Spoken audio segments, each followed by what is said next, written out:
Som do Granciano. 2 WPU de 12, 900 watts, 2 suítes da Hino, HDC 1000, 1 voltímetro. O fio da extensão da fonte, bateria de 150 amperes, a zeta, e a fonte. Aqui tem um MKS 1.0.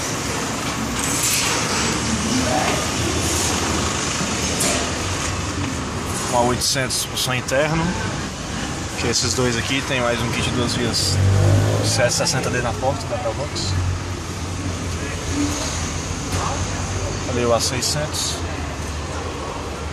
As corneta e tuita. Aqui um crossover.